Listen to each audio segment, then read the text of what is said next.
White Fang by Jack London, Part 3, Chapter 5, The Covenant. When December was well along, Grey Beaver went on a journey up the Mackenzie. Mitsah and Klukooch went with him. One sled he drove himself, drawn by dogs he had traded for or borrowed. A second and smaller sled was driven by Mitsah, and to this was harnessed a team of puppies. It was more of a toy affair than anything else, yet it was the delight of Mitsah, who felt that he was beginning to do a man's work in the world. Also, he was learning to drive dogs and to train dogs, while the puppies themselves were being broken into the harness. Furthermore, the sled was of some service, for it carried nearly 200 pounds of outfit and food. White Fang had seen the camp dogs toiling in the harness, so that he did not resent overmuch the first placing of the harness upon himself. About his neck was put a moss-stuffed collar, which was connected by 2 pulling traces to a strap that passed around his chest and over his back. It was to this that was fastened the long rope by which he pulled at the sled. There were 7 puppies in the team. The others had been born earlier in the year and were 9 and 10 months old, while White Fang was only 8 months old. Each dog was fastened to the sled by a single rope. No 2 ropes were of the same length, while the difference in length between any 2 ropes was at least that of a dog's body. Every rope was brought to a ring at the front end of the sled. The sled itself was without runners, being a birch-bark toboggan with upturned forward end to keep it from plowing under the snow. This construction enabled the weight of the sled and load to be distributed over the largest snow surface, for the snow was crystal powder and very soft. Observing the same principle of widest distribution of weight, the dogs at the ends of their ropes radiated fan fashion from the nose of the sled, so that no dog trod in another's footsteps. There was, furthermore, another virtue in the fan formation. The ropes of varying length prevented the dogs attacking from the rear those that ran in front of them. For a dog to attack another, it would have to turn upon one at a shorter rope, in which case it would find itself face to face with the dog attacked, and also it would find itself facing the whip of the driver. But the most peculiar virtue of all lay in the fact that the dog that strove to attack one in front of him must pull the sled faster, and that the faster the sled traveled, the faster could the dog attacked run away. Thus the dog behind could never catch up with the one in front. The faster he ran, the faster ran the one he was after, and the faster ran all the dogs. Incidentally, the sled went faster, and thus, by cunning in direction, did man increase his mastery over the beasts. Mitsah resembled his father, much of whose grey wisdom he possessed. In the past he had observed Lip Lip's persecution of White Fang, but at that time Lip Lip was another man's dog, and Mitsah had never dared more than to shy an occasional stone at him. But now Lip Lip was his dog, and he proceeded to wreak his vengeance on him by putting him at the end of the longest rope. This made Lip Lip the leader, and was apparently an honor. But in reality it took away from him all honor, and instead of being bully and master of the pack, he now found himself hated and persecuted by the pack. Because he ran at the end of the longest rope, the dogs had always the view of him running away before them. All that they saw of him was his bushy tail and fleeing hind legs, a view far less ferocious and intimidating than his bristling mane and gleaming fangs. Also, dogs being so constituted in their mental ways, the sight of him running away gave desire to run after him, and a feeling that he ran away from them. The moment the sled started, the team took after Lip Lip in a chase that extended throughout the day. At first, he had been prone to turn upon his pursuers, jealous of his dignity and wrathful, but at such times Mitsah would throw the stinging lash of the 30-foot caribou gut whip into his face and compel him to turn tail and run on. Lip Lip might face the pack, but he could not face that whip, and all that was left him to do was to keep his long rope taut and his flanks ahead of the teeth of his mates. But a still greater cunning lurked in the recesses of the Indian mind. To give point to unending pursuit of the leader, Mitsah favored him over the other dogs. These favors aroused in them jealousy and hatred. In their presence Mitzah would give him meat, and would give it to him only. This was maddening to them. They would rage around just outside the throwing distance of the whip, while Lip Lip devoured the meat, and Mitzah protected him. And when there was no meat to give, Mitzah would keep the team at a distance, and make believe to give meat to Lip Lip. White Fang took kindly to the work. He had traveled a greater distance than the other dogs in the yielding of himself to the rule of the gods, and he had learned more thoroughly the futility of opposing their will. In addition, the persecution he had suffered from the pack had made the pack less to him in the scheme of things, and man more. He had not learned to be dependent on his kind for companionship. Besides, Quiche was well nigh forgotten, and the chief outlet of expression that remained to him was in the allegiance he tendered the gods he had accepted as masters. So he worked hard, learned discipline, and was obedient. Faithfulness and willingness characterized his toil. These are essential traits of the wolf and the wild dog when they have become domesticated, and these traits White Fang possessed in unusual measure. A companionship did exist between White Fang and the other dogs, but it was one of warfare and enmity. He had never learned to play with them. He knew only how to fight, and fight with them he did, returning to them 100-fold the snaps and slashes they had given him in the days when Lip Lip was leader of the pack. But Lip Lip was no longer leader, except when he fled away before his mates at the end of his rope, the sled bounding along behind. In camp he kept close to Mitzah or Grey Beaver or Klukooch. He did not dare venture away from the gods, for now the fangs of all dogs were against him, and he tasted to the dregs the persecution that had been White Fang's.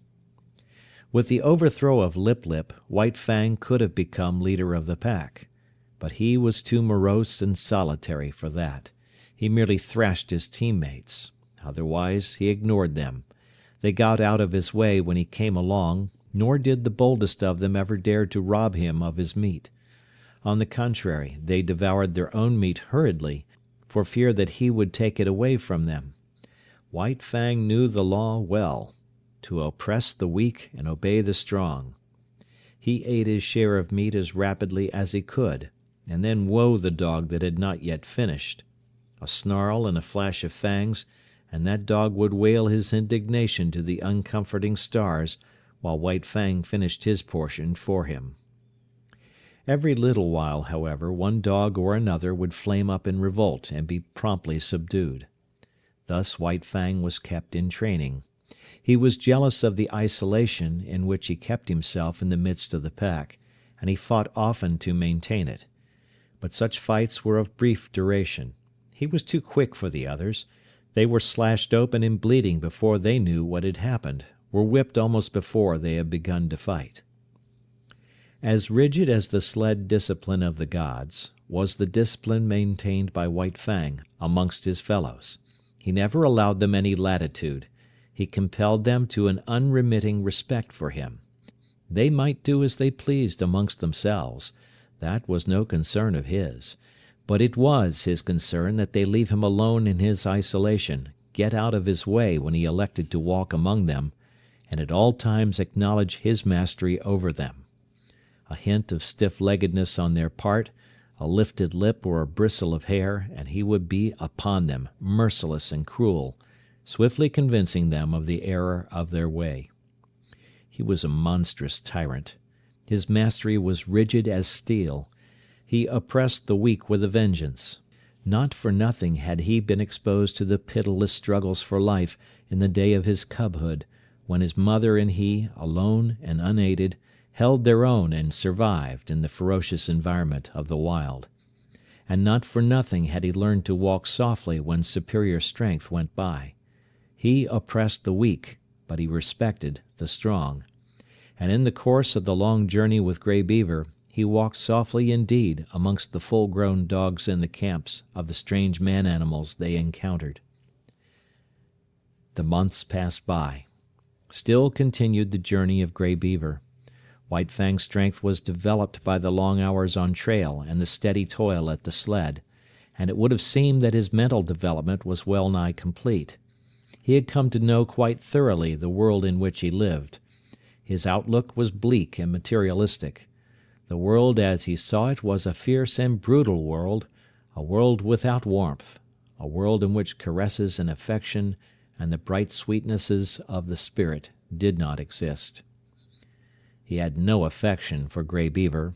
True, he was a god, but a most savage god. White Fang was glad to acknowledge his lordship, but it was a lordship based upon superior intelligence and brute strength. There was something in the fibre of White Fang's being that made his lordship a thing to be desired, else he would not have come back from the wild when he did to tender his allegiance. There were deeps in his nature which had never been sounded. A kind word, a caressing touch of the hand on the part of Grey Beaver might have sounded these deeps, but Grey Beaver did not caress nor speak kind words. It was not his way. His primacy was savage, and savagely he ruled, administering justice with a club, punishing transgression with the pain of a blow, and rewarding merit not by kindness but by withholding a blow. So White Fang knew nothing of the heaven a man's hand might contain for him. Besides, he did not like the hands of the man-animals. He was suspicious of them. It was true that they sometimes gave meat, but more often they gave hurt. Hands were things to keep away from. They hurled stones, wielded sticks and clubs and whips, administered slaps and clouts, and, when they touched him, were cunning to hurt with pinch and twist and wrench. In strange villages he had encountered the hands of the children and learned that they were cruel to hurt. Also, he had once nearly had an eye poked out by a toddling papoose.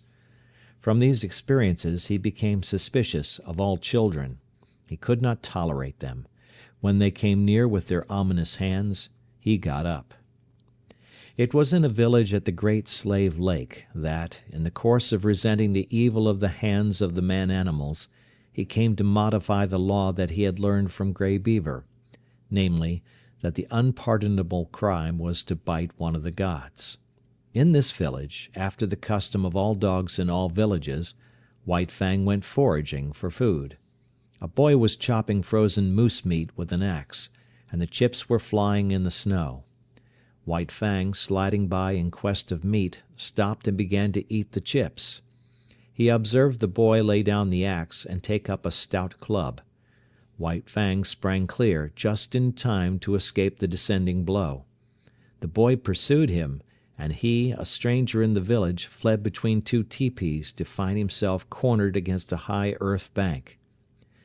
There was no escape for White Fang. The only way out was between the two teepees, and this the boy guarded. Holding his club prepared to strike, he drew in on his cornered quarry. White Fang was furious. He faced the boy, bristling and snarling, his sense of justice outraged. He knew the law of forage.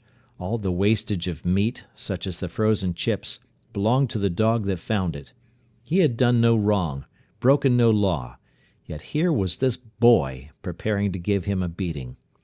White Fang scarcely knew what happened. He did it in a surge of rage, and he did it so quickly that the boy did not know either. All the boy knew was that he had in some unaccountable way been overturned into the snow, and that his club hand had been ripped wide open by White Fang's teeth. But White Fang knew that he had broken the law of the gods. He had driven his teeth into the sacred flesh of one of them, and could expect nothing but a most terrible punishment. He fled away to Grey Beaver, behind whose protecting legs he crouched when the bitten boy and the boy's family came, demanding vengeance. But they went away with vengeance unsatisfied. Grey Beaver defended White Fang. So did Mitsa and Klukooch. White Fang, listening to the wordy war and watching the angry gestures, knew that his act was justified. And so it came that he learned there were gods and gods. There were his gods, and there were other gods, and between them there was a difference. Justice or injustice, it was all the same. He must take all things from the hands of his own gods. But he was not compelled to take injustice from the other gods. It was his privilege to resent it with his teeth, and this also was a law of the gods. Before the day was out, White Fang was to learn more about this law.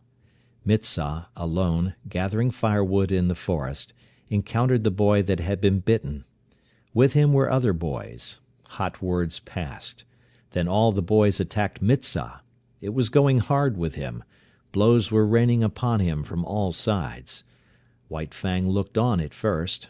This was an affair of the gods and no concern of his. Then he realized that this was Mitzah, one of his own particular gods, who was being maltreated. It was no reasoned impulse that made White Fang do what he then did. A mad rush of anger sent him leaping in amongst the combatants. 5 minutes later the landscape was covered with fleeing boys, many of whom dripped blood upon the snow in token that White Fang's teeth had not been idle. When Mitzah told the story in camp, Gray Beaver ordered meat to be given to White Fang. He ordered much meat to be given, and White Fang, gorged and sleepy by the fire, knew that the law had received its verification. It was in line with these experiences that White Fang came to learn the law of property and the duty of the defense of property. From the protection of his god's body to the protection of his god's possessions was a step, and this step he made. What was his god's was to be defended against all the world, even to the extent of biting other gods. Not only was such an act sacrilegious in its nature, but it was fraught with peril. The gods were all-powerful, and a dog was no match against them, yet White Fang learned to face them, fiercely belligerent and unafraid. Duty rose above fear, and thieving gods learned to leave Gray Beaver's property alone. One thing in this connection White Fang quickly learnt, and that was that a thieving god was usually a cowardly god and prone to run away at the sounding of the alarm. Also, he learned that but brief time elapsed between his sounding of the alarm and Gray Beaver coming to his aid. He came to know that it was not fear of him that drove the thief away, but fear of Gray Beaver. White Fang did not give the alarm by barking. He never barked. His method was to drive straight at the intruder, and to sink his teeth in if he could. Because he was morose and solitary, having nothing to do with the other dogs, he was unusually fitted to guard his master's property, and in this he was encouraged and trained by Gray Beaver. One result of this was to make White Fang more ferocious and indomitable, and more solitary. The months went by, binding stronger and stronger the covenant between dog and man. This was the ancient covenant that the first wolf that came in from the wild entered into with man. And, like all succeeding wolves and wild dogs that had done likewise, White Fang worked the covenant out for himself. The terms were simple. For the possession of a flesh and blood god, he exchanged his own liberty. Food and fire, protection and companionship were some of the things he received from the god. In return, he guarded the god's property, defended his body, worked for him, and obeyed him.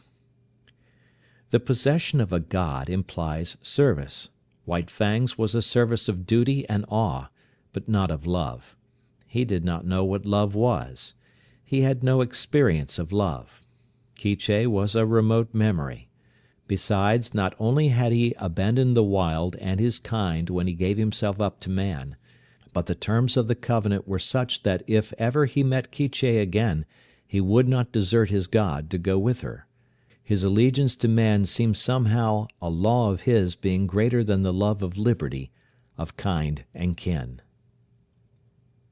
End of chapter 5.